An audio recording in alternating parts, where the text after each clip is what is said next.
What's going on YouTube? It's your boy Dummy. I'm coming at you with another video, and I have yet to actually opine on Claire Obscure's Expedition 33 yet.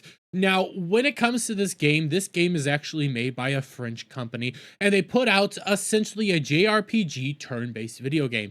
And when it comes to this game, it's been breaking records. It's been doing phenomenally well. When we come over here to the actual Steam DB, we can see that it has had a consistent area of being primarily around 90,000 players, if not reaching even 100,000 players in some moments of its actual run as of right now. And this is actually success. We can't deny it. This is a monumental success. This is a game that's doing phenomenally well, and being a AA game, that means it's raking in the cash right now. We can even come over here to a tweet that came out today in which they were praising the fact that they sold 2 million copies thus far. Now, a lot of people were pointing out, yeah, that's 2 million copies, but how many players do you actually have? If you get the joke, you get the joke, but this is what we call success. This is what we call actually providing something to the audience that not a lot of people are catering to anymore. And to be brutally honest with you, it is sort of shocking to see, because a lot of people did have the preconceived notion that turn-based RPGs were dead, that people were sick and tired of them. They're too slow, they're not interesting. But what we're seeing here is that there's still a craving for this genre, which is phenomenal because there are still turn-based RPGs coming out almost every single year, and it's nice to see one actually do well. It's nice to see what is essentially a JRPG do phenomenally well, because it tells people that there's still a craving for this. There's still a market base for this, and there's still a market base for a classic style coming back. And some of the cooler aspects of this game is things like this. The director of Claire Obscure Expedition 33 revealed that the game was simply made because he was bored of his job at Ubisoft. The director of this game was a former Ubisoft employee that just got bored of doing the exact same thing over and over and over again, putting out similar slop over and over and over again. So what did he do? He left. He decided to go out somewhere else, and he found a team of young developers. He found a writer on Reddit, a composer on SoundCloud, and they put together a video game for very cheap that people are eating up. This is actually a bright spot in all of this. This is a bright spot in video games right now, because it's also showing the AAA industry that you don't need these overbloated games anymore. You don't need these overindulgent staff filled with people that are just redundant at this point in time, and you can do a fantastic game with a very small crew, a very small budget, and get loads of money in return. Again, this was a AA game that is outselling other AAA games right now.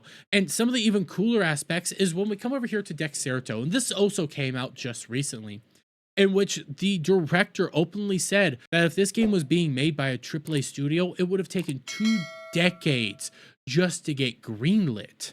And what is that telling you? That tells you that the AAA industry is overbloated. That tells you that they don't know how to produce actual compelling games anymore in a timely manner, because they're so massive, they're overbloated, and they're hard to actually get things checked off anymore. This is what happens when you start dealing with corporations, and this is what happens when you have the corporate mindset starting to get into some of the more artistic areas, where yes, you need somebody that's good with the money all the time. But these mega corporations that are existing right now within the AAA industry, they're slow. They can't get anything done. You need at least 5 people to sign off on just the freaking font for the video game is going to be. This is how these things get bogged down, and this is what ends up increasing these budgets over the long stretches of time that now it takes to make these video games.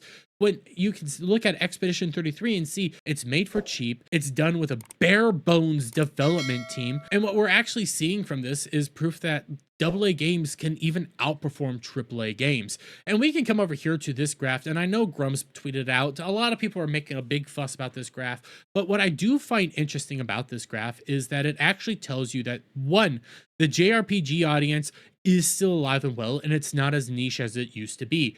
2, AAA studios are having a hard time catering to said JRPG audience, and this particular audience actually wants to be catered to. They're still very much alive, they're still very much engaged in all this, and even though I might praise things like Final Fantasy VII Rebirth, I can understand why some people don't like it, and I still think that those people need to be catered to.